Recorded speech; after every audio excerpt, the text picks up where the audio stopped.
Hey, what is up guys, my name is Wilder and welcome to another Halo 4 Infinity Slayer gameplay commentary and the start of a brand new series, or series of videos at least, that I'm going to be bringing to my channel over the next couple of weeks to keep you guys obviously really interested in Halo 4, but keep it going with what I've really been doing a lot recently, which is Halo 4 information. So now that the game is out, I'm going to be covering a lot of things in the game to give you guys a little bit of details. Some of you may know the information, some of you may not, and give you tips and tricks of what I think would do well, or what I do to do well, because you know I'm not an amazing player, but I'm a pretty competent player and I can do well on a consistent basis in Halo. So I want to bring you guys my knowledge and my feelings towards the game. Now what this is guys, is I'm going to be covering a range of topics going over the Halo 4 war game, so multiplayer. So this will be covering one video for every single game type in Halo 4 as they are introduced, including the ones that are currently on the disc and ones that will be coming in future playlist updates, which includes SWAT. If you saw my video yesterday, I'll link that in the description, the reveal of SWAT. It will be covering every single multiplayer map, how I play it on different game types, what I think is best. I'll be covering all the armor abilities as I start to use them, so that will include every armor ability in the game, every tactical package, and every support package item as well, just to go over what I think suits what, you know, what abilities suit what weapons, and so on. So for this video, we're going to be starting it off with game modes. That's what we will be going over first, and of course we'll be starting at the top of the list and working our way down, which means guys, the very first video and the one you're about to watch is going to be talking about Infinity Slayer. Now Infinity Slayer is really a brand new, it's new and it's not new, it's a new twist on the traditional Slayer game type. So we all know Slayer's been in every single Halo. There are changes that make it feel almost new, but basically it is just an adaptation and a, I guess, spiritual successor to Slayer, in the same way that Flood was a spiritual successor to Infection. So how it works is it's a team-based game. It is only 4v4. It is played on, really at this point, only 5 maps that are on the game, which is Adrift, Abandon, Complex, Haven, and the last one is Solace. The other 5 maps are all saved for Big Team Infinity Slayer, which I will be covering in the next game. Now this is a first to 600 points, 1 kill equals 10 points, so meaning it's first to 60 kills for each team. Obviously red versus blue as is common with Halo, so it's first to 60 kills.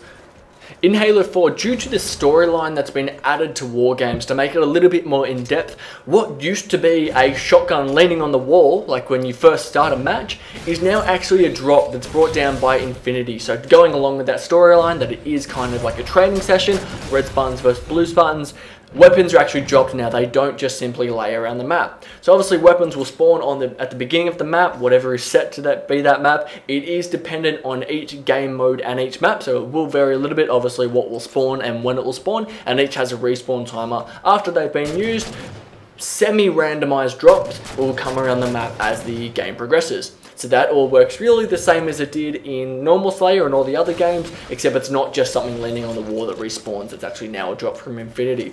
One of the huge twists on Halo 4's Infinity Slayer is that not only will the map have ordnance drops, which if you don't know what they are, obviously seeing the game type you'll see them around, or seeing this gameplay, but it's kind of similar to ordnance drops in Firefight. Like it's that kind of thing that you'll call it in, it'll drop from the sky, and so on.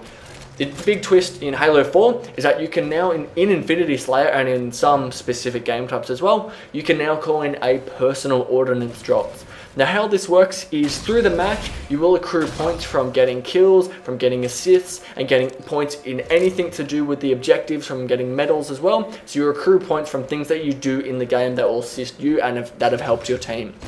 You have a little meter on the left side of the screen, that small box or small circle with a box inside it that is above the radar. That is your ordnance meter, and that will slowly fill up. Once it has done a full circle, so once the entire circle is filled up, you get to call in a personal ordnance drop.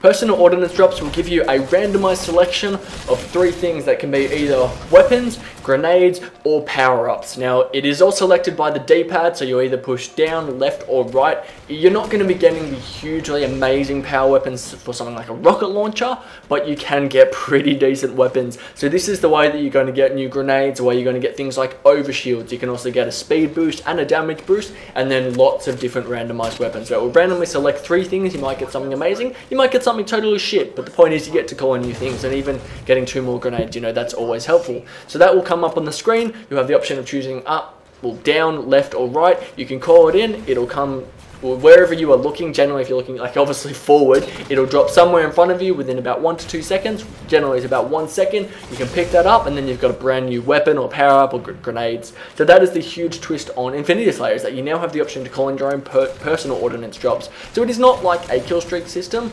Like, it's not you get kills, if you die you lose it and so on. You just accrue this by doing well in a game and getting points. Generally speaking, the average player can call in around 1 to maybe 2 ordnance drops in a game.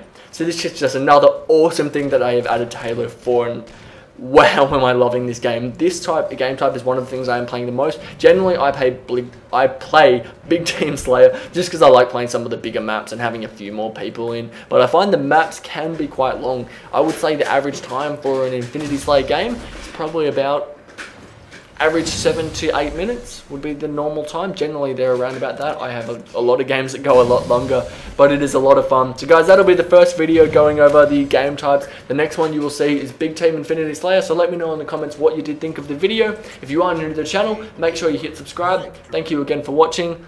Laters.